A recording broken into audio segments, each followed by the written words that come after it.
Good evening. I'm Paul Bongiorno, and I welcome you to the fifth online conversation on racism in Australia. Tonight, we're homing in on racism and politics. This series of conversations is co-hosted by Blue Star Intercultural and the Australian Centre for Christianity and Culture. And at the outset, I wish to acknowledge the traditional custodians of the land we're meeting on, and I'm meeting on the land of Canberra, the Ngunnawal people.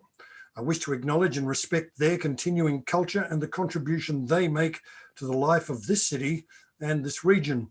And I'd also like to acknowledge and welcome other Aboriginal and Torres Strait Islander people who are attending tonight's event. And I remind you, you can join the conversation with observations or questions to the panel on the YouTube chat bar. We'll endeavour to put them to the panellists. And speaking of our panellists, we're delighted to have three eminent politicians with us. And taking my cue from the age of chivalry, ladies before gentlemen, we have Dr. Maureen Faruqi, a Green Senator for New South Wales. And back in 2013, she became the first Muslim woman to sit in any Australian Parliament when she became a member of the New South Wales State Parliament. She was elevated to the Federal Senate in 2013. We also have Trent Zimmerman, the Liberal member for the federal seat of North Sydney. Trent was the first openly gay member of Parliament and a driving force in the overwhelmingly successful marriage equality plebiscite. He entered Parliament in a 2015 by-election. And also joining us is Patrick Dodson. Patrick is a Yarroo man from Broome in Western Australia and became a Labor senator in mid-2016. Widely respected as the father of reconciliation, Pat has spent many years working for constructive and respectful accommodation between settler Australians and the first Australians based on mutual respect, understanding and dialogue. So welcome to you all. Thanks, Paul. Hi, everyone. Well, politics and racism is a volatile mix, rooted as politics is in power over people and the organisation of people's lives in the polity. Modern Australia's history, from that point of view, had an inauspicious start. Terra nullius, in effect, and in fact, was based on disrespect. When the colonisers came, they saw no one worthy of the respect that others had an ancient claim on this land. So racism in politics is the power to discriminate and exclude for the benefit not of all, but of some. At Federation, this was dramatically expressed by excluding the First Peoples from the Compact and soon setting up the White Australia policy, excluding anyone who was basically not white Anglo-Celtic or European. Then with post-war immigration, the White Australia policy was applied and preferred, with the immigration minister at the time, Labor's Arthur Calwell. When he deported a Chinese couple by the name of Wong, he dryly commented, "Two Wongs don't make a white."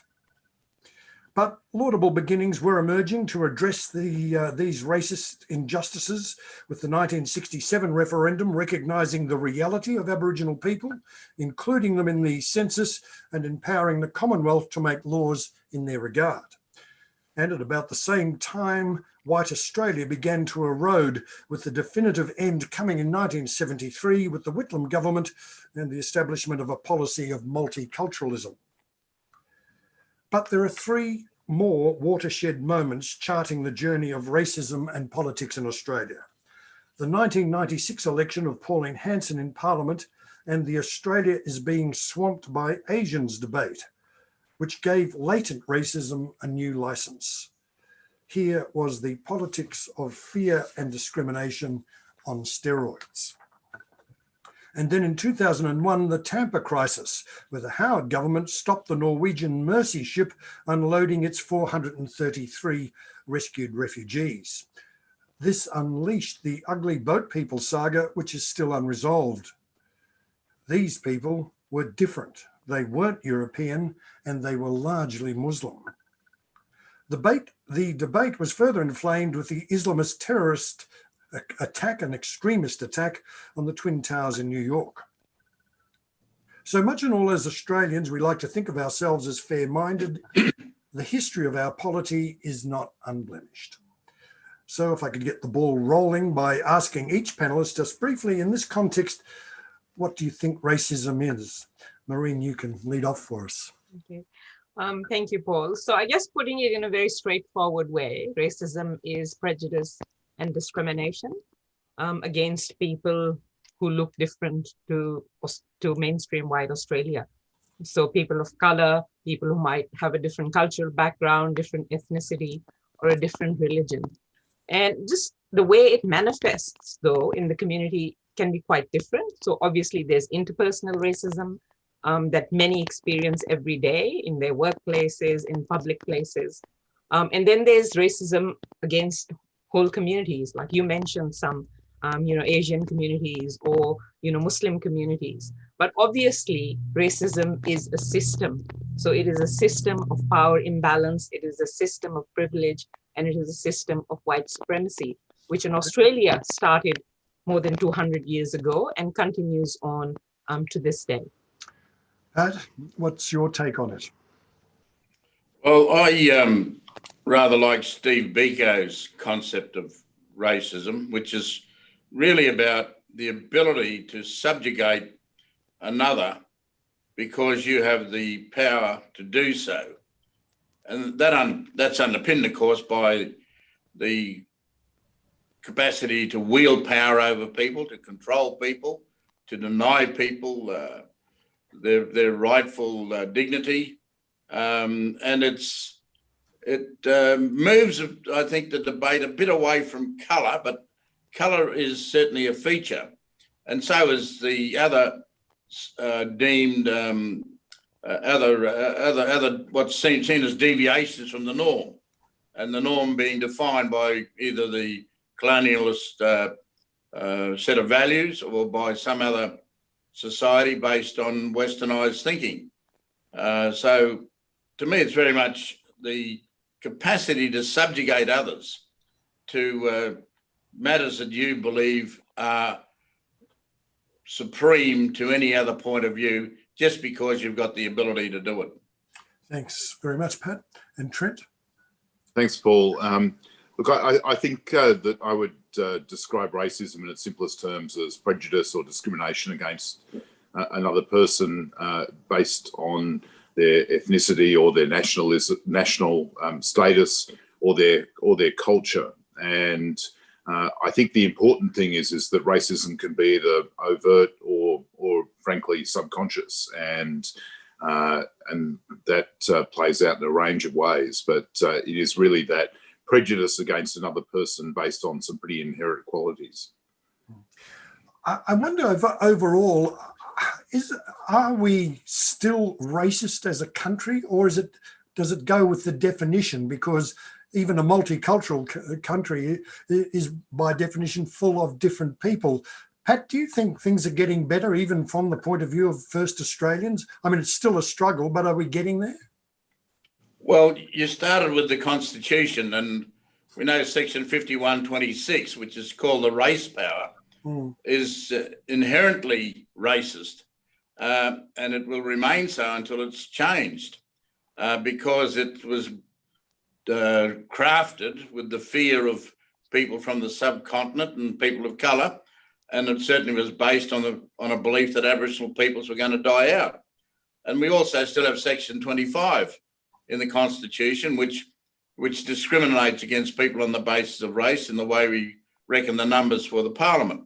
So our constitutional document has got certainly the legacy of the colonial drafters, and we can still see, as we saw in the Hindmarsh Bridge case, the capacity of the Parliament to act adverse to what were the aspirations of those in 67 who amended that offending section to give the Commonwealth power to make laws for people of any race. So nationally, our Constitution speaks to racism. As our social intercourse indicates, we are lacking in the true adoption of a multiculturalist approach to our society. We're still very much a westernized British model. English is our language, basically, without much reference to any other language. And the history, as we know, of the migrants coming either after the First World War, Second World War, and the crucial adaptations that had to be made by those people under an assimilationist philosophy, rather than one that really was about integration and the adoption. But do you think there's been a recognition of this? I mean, John Howard put a preamble for the Constitution back in 1999 on the table. That there seems to be a recognition that there's a gap. Now, I understand there's a big discussion what to do with that gap, but is that not a different mindset? What do you think, Trent? Look, I think we have changed quite dramatically just over the course of my lifetime, and I won't reveal how long that's been. But and to some degree, it's through our own lived experience. Now, obviously, I've never experienced direct racism, even though a lot of people think that Zimmerman's a Jewish name, which in my case it isn't. But I just think, I think of two anecdotes that talk about what a successful multicultural nation we've become. For some reason, vividly in my mind, I remember as a 6 or 7 year old being at a barbecue at friends of my parents, and it stuck with me all these years that sitting around this gathering of about 20 or 30 people, there was an open discussion without anyone blushing about one of their friends' children marrying someone who was Japanese, and how effectively scandalous that was, and how the marriage couldn't possibly last because the cultural and racial differences were so great. And that was 44 years ago, 45 years ago. But in contrast, just 2 weeks ago, I had a discussion with one of my closest friends who's French, but his parents came from Algeria, from a Muslim background, and he's going back to France for a year for work. And I said to him, well, you'll probably never come back to Australia, will you? And he said, no, I'm definitely coming back, because Australia is the first country I've lived in, and he was a French diplomat, where people don't judge me by the colour of my skin and the fact that I've got an Algerian surname. In France, that's not the case. So yes, we've got a long way to go, but have we come a long way? I certainly think that we have. Maureen, what's your experience? Do you think Australia, in a sense, is getting better? When I came here, Paul, I migrated from Pakistan in 1992. I did get an overwhelming feeling that Australians had worked hard for an egalitarian society. And that was before I learned in depth the history and the dispossession and the colonization, obviously, and the treatment of First Nations people. So, I don't think we have reckoned with that even, like we have made apologies, and, we have politicians have, kind of grand stood with Indigenous and First Nations people, but not much has changed in that respect. They Aboriginal people, First Nations people are still the highest incarcerated people in the world. Deaths in custody are still going on. But just coming to what you said earlier as well, for other immigrants, I think a lot has become worse. I mean, I think the experience that you related, Trent, is very different to my experience of being a person of color in Australia. And, I think after 9/11, things dramatically changed for so many of us, and for the worst, the way, for example, Muslim communities have been vilified, the way asylum seekers have been demonized and dehumanized in that time. Can I ask you for a distinction there? So we're talking Muslim, or is the fact that Muslims, the Muslims we're talking about here, are either of color, or they're not European, or they're not Anglo-Celtic?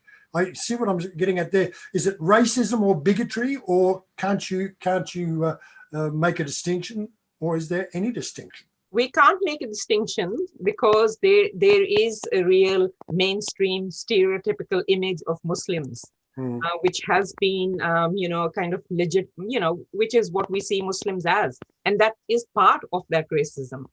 for a Muslim woman, we're told that we have no agency. There is this stereotypical image of a Muslim woman in Australia who is passive, submissive, who is led by the men in her family, for instance, and has no decision-making power of their own. And it's what, Pat was talking about earlier. It is about controlling. It is about silencing. So I think things have gotten worse. We've got cheerleaders now in Parliament of, the far right who have been for many years really,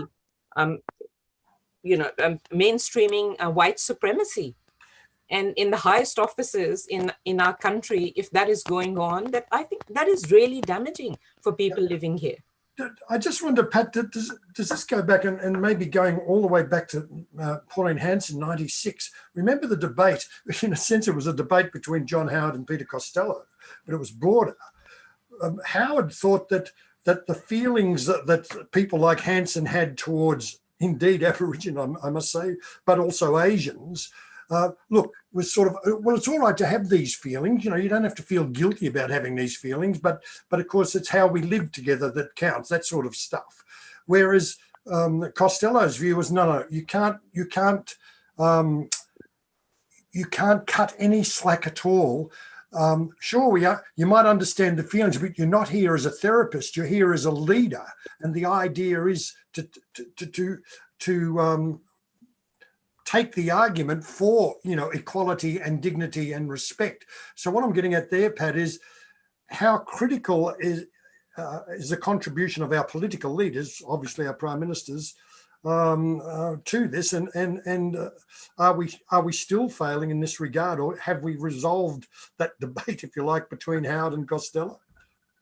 Look, I think one of the worst periods of life, and there's been a number of that I've had, Vincent Lingiari in the Rights for Whites at Catherine when I was a young boy was my first encounter with the sense of superiority that white folks wanted to lord over Aboriginal people.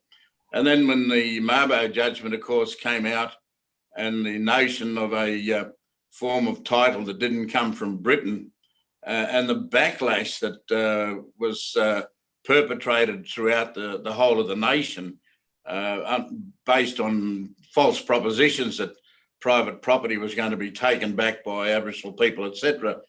And then the Hanson period of encountering people as I travelled around Australia who were well settled in Australia, that come years ago with their families from Asia or from India or from other places, who were totally wounded and hurt by the kind of commentary and the challenge to their commitments to this nation. It was an awful period, and I think that underbelly remains once you allow leadership to go into a vacuous space and you start dog whistling and saying, yes, look, this is okay to behave like that. I think you've got to call it out straight up as a leader. And you've got to be able to stand up for the better principles of human beings and of a civil society, a proper democratic civil society. And political leaders, that's the burden that they've got to carry, irrespective of the makeup of their parties or their constituencies. And if they don't, then they don't do the nation any great service. They simply diminish us. So it's a real challenge. In a political space where not only racism but other entwined concepts like the freedom of speech or the rights that individuals want to assert. So I think racism is alive and well. We've just been exploring, this destruction of 40-something thousand-year-old caves in Western Australia. Yeah. Paul, could I just quickly add something? I think here as well, there's still a real denial and deflection that racism exists in Australia. And I think for people who speak out about it, they are told that they are being divisive. The reality is it's not being divisive when you speak out against racism. It is being divisive when you are being racist. And I think there is still not that acceptance of the existence of racism in Australia by the leaders. picking up on that, is this where political correctness comes in? You know, people push back on political correctness, and you say, well, what are you pushing back on? Well, I'd say a couple of things. Firstly, I think in contrast, if you saw the way in which the Parliament reacted to Fraser Anning, for example, with some of his more outrageous statements, there was a unity across the Parliament in the condemnation of that. And there was a great photo from the House of Representatives of making the point of Ed Husic and Josh Frydenberg embracing in the middle of the chamber in unity against the type of attitudes that were being expressed by Anning. And for me, I mean, that's why I think about over my own life and a bit earlier. If you think about the views of Pauline Hanson, her maiden speech in the Parliament 70 or 80 years ago, and you referred to one of those examples, that type of speech would have probably gone unnoticed because it would have been accepted across the Parliament as the prevailing attitude of the day. And so the fact that we call out a speech like that, or a Fraser Anning, or other racist attacks, or during the pandemic, some of the racism that people in my own community of Chinese heritage have experienced, which has been called out from the highest levels, then I think that does show that the world has changed in a positive way. It's interesting. My father, who was born in Australia of Italian father and a Scottish mother, as a matter of fact, but he always remembered with some bitterness that Billy Hughes, this is between the wars when there was a discussion that they needed to bring more people to Australia, and someone suggested that maybe they should look at Southern Europe, and Hughes said, I won't stand by and let Australia become subservient to a mob of Dagos. So I mean, I don't think an Australian Prime Minister would dare say that today. He was one of my predecessors as member for North Sydney, I might add. I mean, it's all well and good, though, to really call out the most blatant racism, and it is really good that it is called out. But then alongside with that, the dog whistling still goes on. You know, the dog whistling, we remember who once said it was a mistake to let Lebanese Muslims in. And that's not just one example. That example exists in not just fringe politicians, but mainstream politicians. And so I think we need to make sure that those sorts of things don't happen. But they happen, don't they? Because politicians want to win elections. Isn't that the point?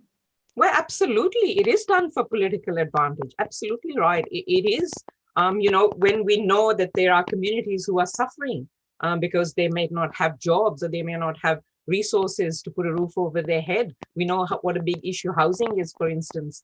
You know how many people are without employment. And so the governments who can't find solutions for them, or politicians who don't want to find solutions for them, it is easier for them to build on that fear and try and divide the community and, blame the other who, as Pat said, has already, they're trying to control. It's very easy to do that rather than actually devise solutions and help communities come together.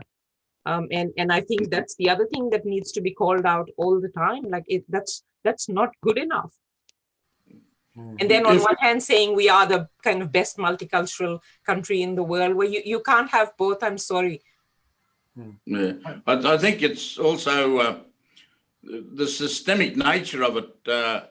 We'll be dealing with a bill in the Senate in the next week or so, which is going to make the cashless debit card permanent if it gets passed. And that'll affect at least 27,000 Aboriginal people in the Northern Territory who are Aboriginal people. So it's primarily aimed at Aboriginal people. Now, it's the poor and the marginalised and people like Aboriginal people whom you can belt up easily and discard them as if they're of no account, of no value to the nation, instead of coming up with, proactive policies to help build the structures and help people acquire the kinds of skills and abilities that are necessary for them to be participants. We'd rather put that group of people into some kind of slow lane, non-productive, and therefore non-influential in our society. So in that sense, racism has got its underbelly within the public policy arrangements So you of would give, our legislation. so you give no weight to the idea that the cashless debit card in fact protects people from, for example, alcoholic abuse? If people choose to have their income managed, that's fine by me. This is now compulsory. This compulsory, and people will be forever on a day locked into it, except if you can demonstrate you've been able to manage it. But the absurdity is 80% of that income, or potentially 100%, is being managed by the people administering the show. So how do you judge an individual to be capable of managing their own finances if the bureaucracy set down the structures by which your income is going to be managed? And if you deal with people like that, that's racist. That's wielding power over a group of people because you've got the ability, you lack the imagination to do anything different in a proper dialogue and a negotiation with those peoples in order to transit into the other benefits that society offers. Trent? Well, I think that things like that obviously would be racist if they were only applied to one part of the community. But I think the government's intent is to see something like the cashless debit card used more widely where problems are identified as existing. And I think that will increasingly happen. It's only the marginalized communities, though, that it will happen to, and they will be even further marginalized. Like we all know, let's face it, it will be First Nations communities and Indigenous communities who will be impacted by it most. I mean, this is a very kind of vindictive, authoritarian measure, you know? I'm just wondering, though, whether it's the stereotype of the poor or the stereotype of the poor and then Aborigines or First Australians. Now, of course, not all First Australians are poor or need a cashless debit card, but here we're seeing an intersection of two unfortunate or cruel stereotypes, aren't we? Well, absolutely, and I think we do have in the Parliament, thankfully, set up some years ago, the Joint House Human Rights Committee, which analyses or looks at the bills and weighs them against the 8 or so international covenances or declarations that we've signed up to, human rights declarations that we've signed up to over the years, to ascertain whether the highest standards are being applied in the way we legislate. Now, you know, the operation of that's a very important function in the Parliament, and it gets beyond whether you're black, white, or brindle. But if you don't uphold standards that we've signed on to at the highest levels, and you simply water those standards down because it's opportune, then we are diminishing ourselves as a country. And you can call it racism, it's got a format that is about diminishing other human beings because you've got the power and the capacity to do it. And that should not be part of the way we operate as a nation. Yeah, I'm just wondering whether it comes down to another discussion, which in a sense I don't think is racism as such, and that is the concept of the worthy poor, the lifters, the leaners, the unworthy, and the unworthy poor. You know, people not through their own fault. I'm just wondering, Trent, the whole movement and discussion with marriage equality, it wasn't all that long ago that we had in law discrimination against gay people. You know, how did we move?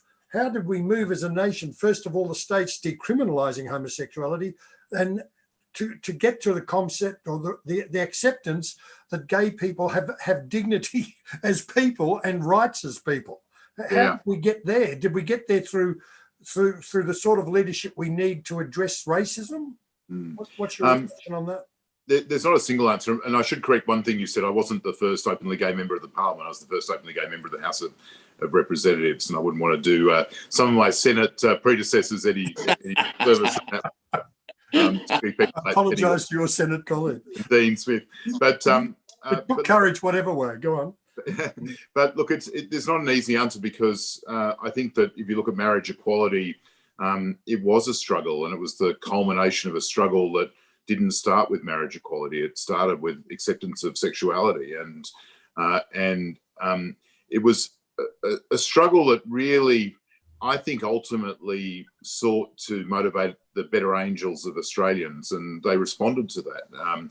And they did take the view, I think, that in relation to marriage equality specifically, that it really wasn't the place of the law to be saying to anyone that their relationship was lesser importance than another person's in the eyes of the law.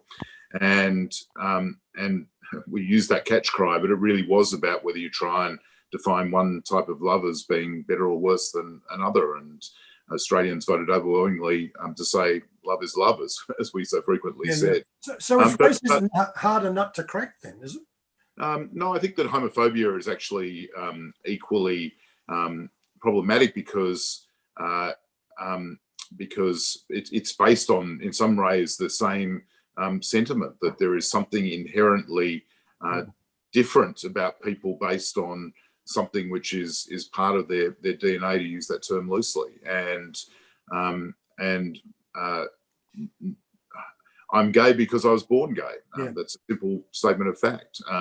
So I mean, maybe it's a little bit easier because there are LGBTIQ members across society, across races, across every aspect of our community, and so that might make it a little bit easier. But I still think it's been a phenomenal struggle. And I was struck by one of my own constituents who got married, first gay marriage I went to under the new laws, and he was 98 when he got married. And I reflected on his life. I mean, the majority of his life, being who he was a criminal offence in New South Wales. And it was the most moving experience I had. And he died not long after. It was his dying wish to be able to marry the person he'd been in a relationship with 44 years. And it was the most moving thing to think that at the twilight of his life, he was able to do what he wanted to do for that length of time.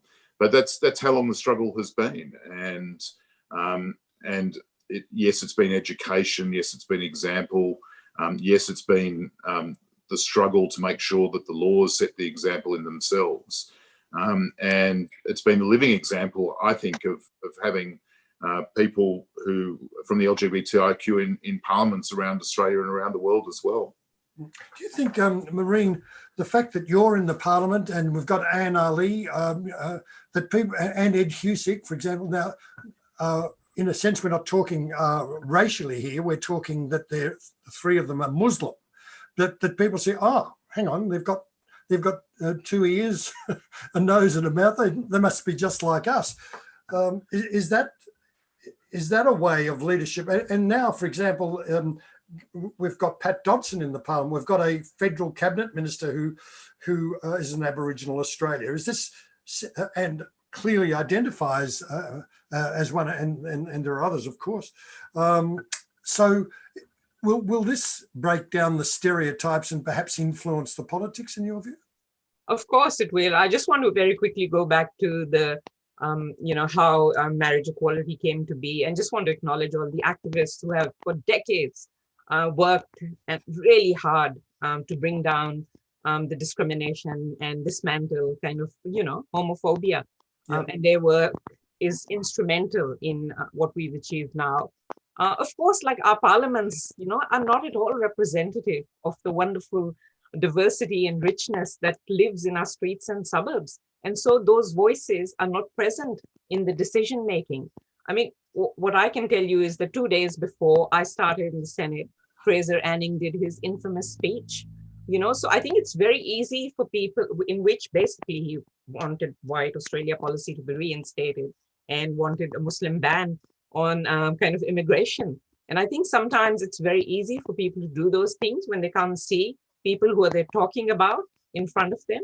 It becomes much harder if those people are there to actually refute what they're doing. So of course it matters. There are so many people I meet in the community, both from the South Asian background and from the Muslim community, because we are very diverse in the Muslim community.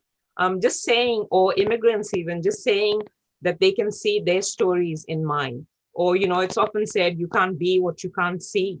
And, young women, especially from South Asian background, often tell me how their journey might be a little bit easier, their journey into politics, seeing me there. So of course it matters, and things need to change pretty rapidly. I mean, it's great in the Senate now that there's more and more First Nations people in there, and we need many more to represent the actual richness of the community that is Australia.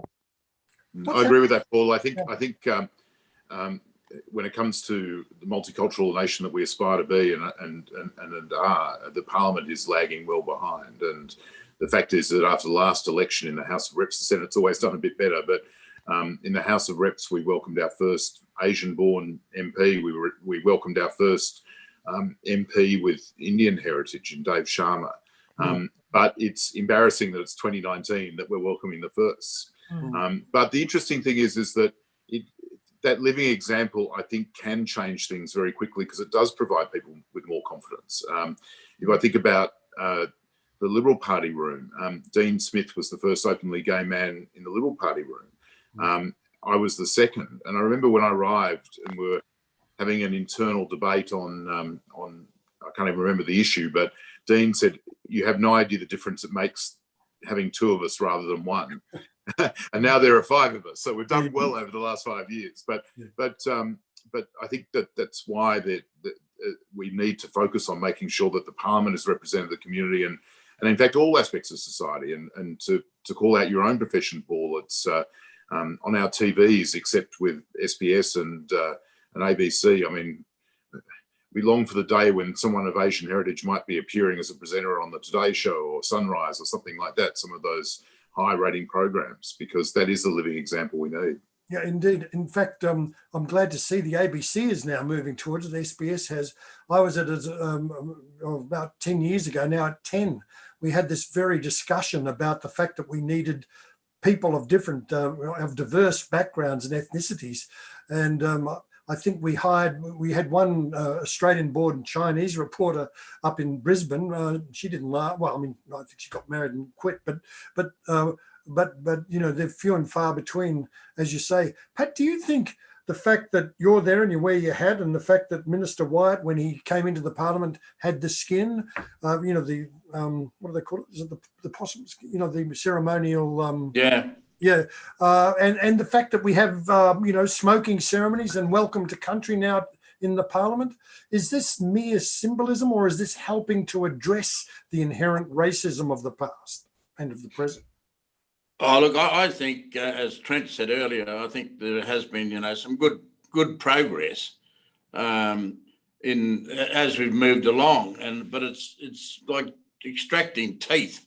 In the light of knowledge, we've been informed by seminal studies, the Royal Commission deaths in custody, the Bringing Them Home report. We've had the Mabo judgment. We've had Wick. We've had the Timber Creek judgment. I mean, we understand now the position of the First Nations peoples, and yet we find it difficult to resolve the ongoing dilemmas that exist between us through some kind of respectful agreement. Now, that shouldn't be a hard thing for us. We're a sophisticated, complicated nation. But, as we saw in the wonderful outcome that took place with the LGBTI communities and the legislation that took place, and the joy that went through the various houses, and my boss in the Senate is Penny Wong, of course. So, I'm very pleased to be working under her sort of guidance and leadership. But we just don't, we seem to balk when it comes to First Nations. And Kath Walker had a really colourful turn of phrase for that. She called it mental constipation. Why is it that when it comes to redressing the injustices to First Nations peoples who owned and occupied and still do this nation, why can't we settle those matters that can constantly arise that cause discord and division between us? And we can do it on many other fronts, But when it comes to First Nations, we balk, kick it down the road, the voice to Parliament, you know, kick it down the road, hopefully it'll disappear. Don't do anything about Section 5126. You know, leave it lie there for another day when someone will use it adverse to the interest of First Nations peoples.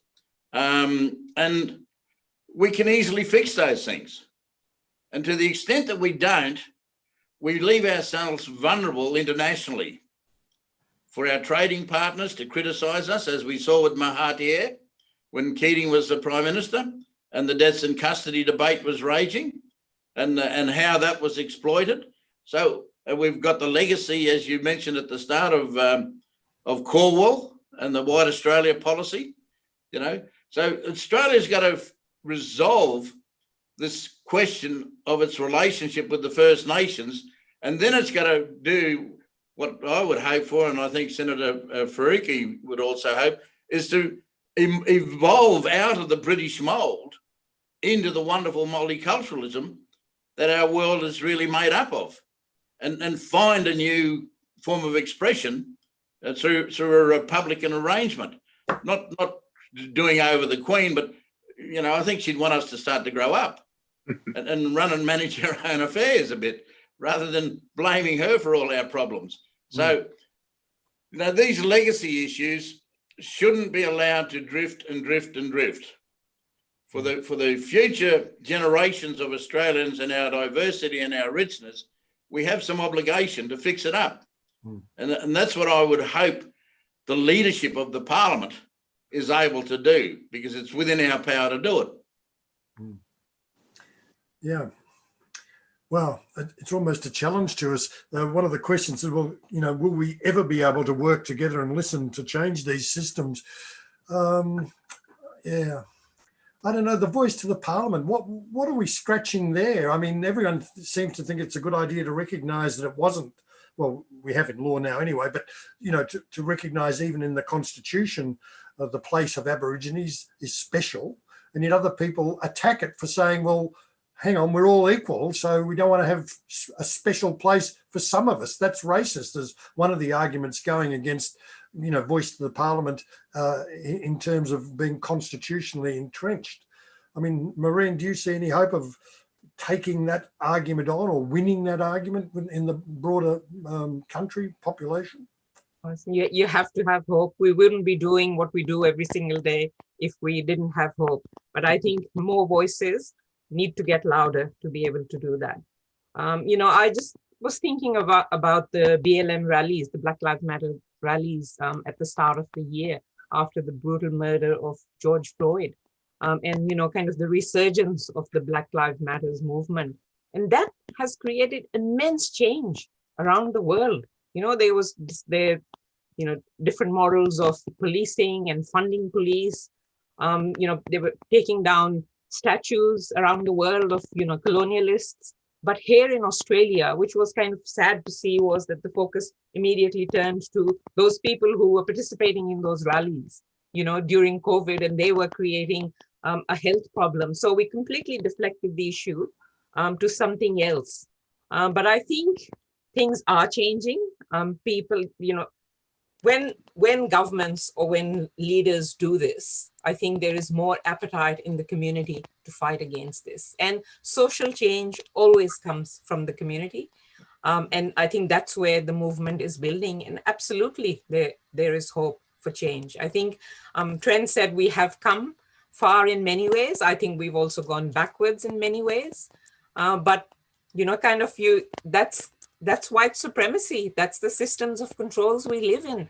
And unless we actually dismantle those systems, things will not change. So we can't do this on a cursory level, but we have to really dismantle those systems. And it's not just our responsibility. It's not just First Nations responsibility either. It's not just the responsibility of immigrants or people of color to fight against racism and dismantle those systems. You know, other folk who are in positions of power, like our white allies, can't abrogate their responsibility. They have to stand alongside First Nations people in this fight.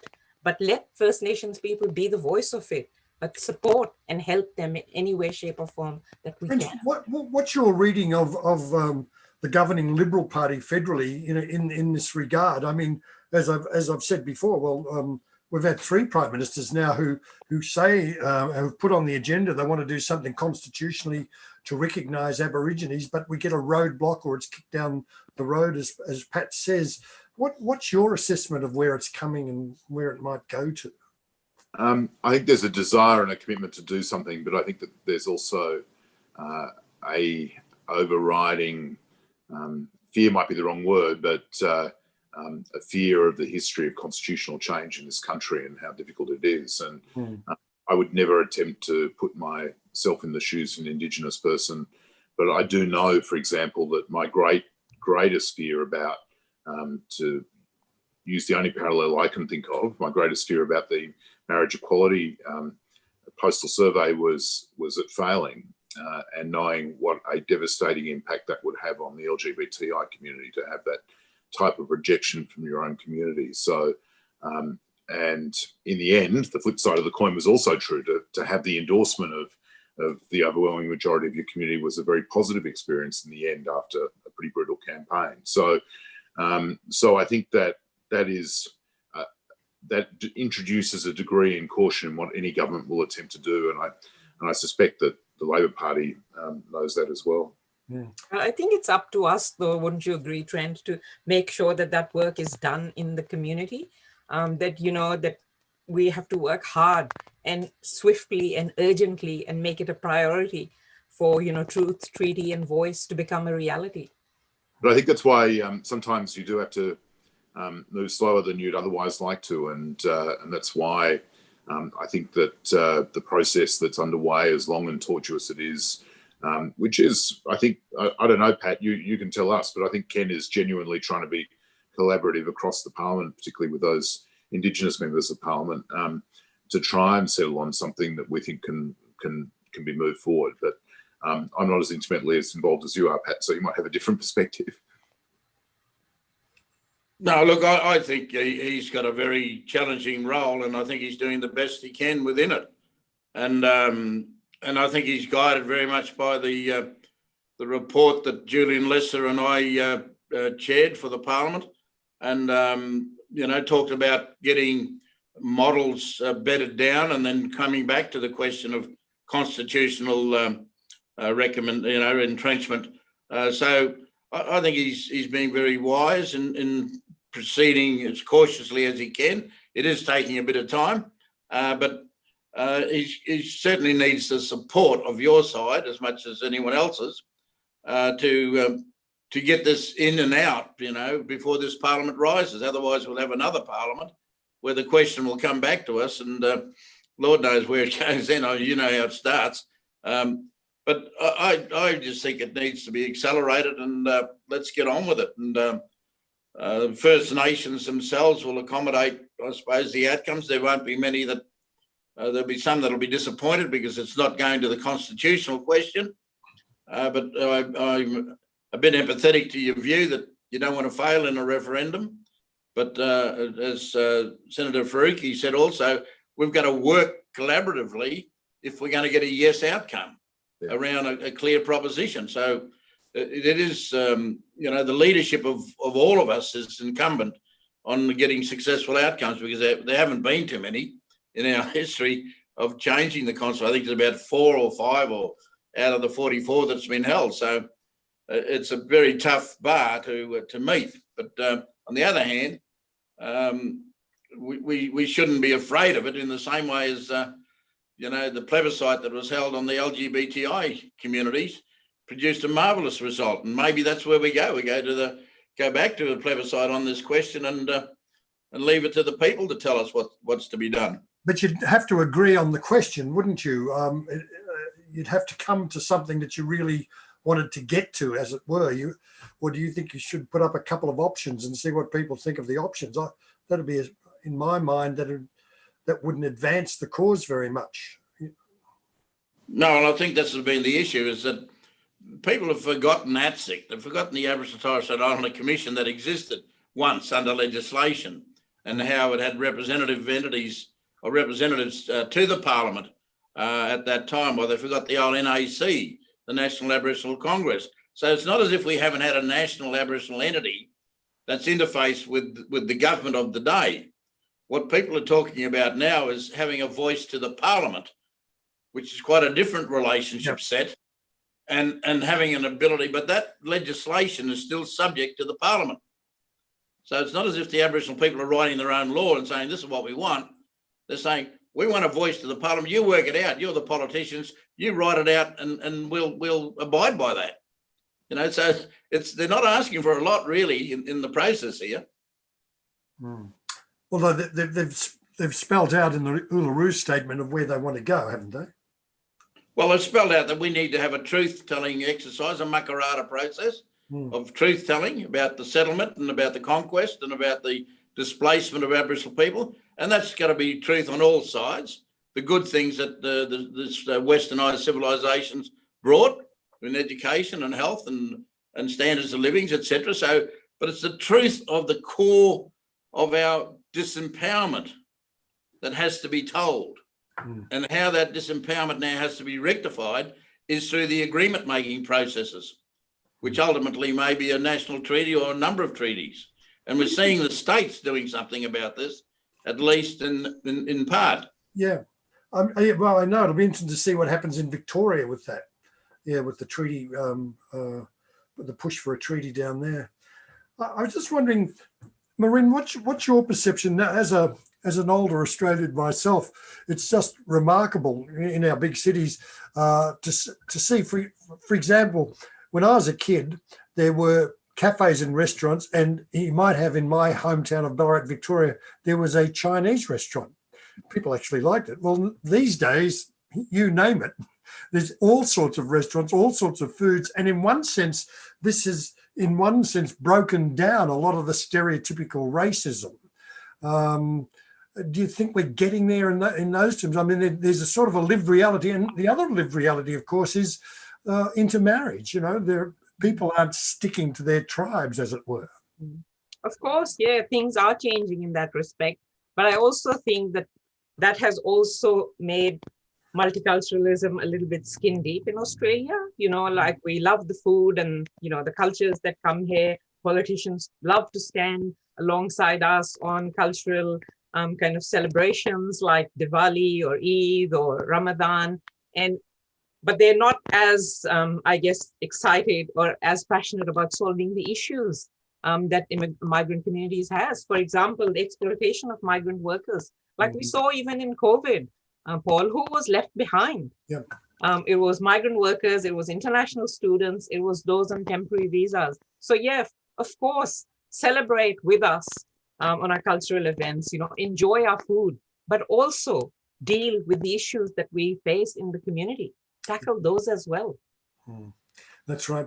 Well, that's a good challenge, I think, to end this very interesting discussion, and we could probably go on all night. I thank the three of you very much for your honesty and your thoughtfulness. And I hope that those who joined us through YouTube got as much out of it as I did. So before we go, Harry Opperman, Vice Chair of the Canberra Interfaith Forum, reminds us that this year is the 75th anniversary of the liberation of Auschwitz. Auschwitz, of course, was born of anti-Semitism. It is a stark warning to this day for political leaders of the dangers of stoking fears and prejudice rather than harmony and acceptance. So I think on that note, I'll say good night to you all. Good night. Thanks, everyone. Good night. Thanks, Thank Paul. you. Good night.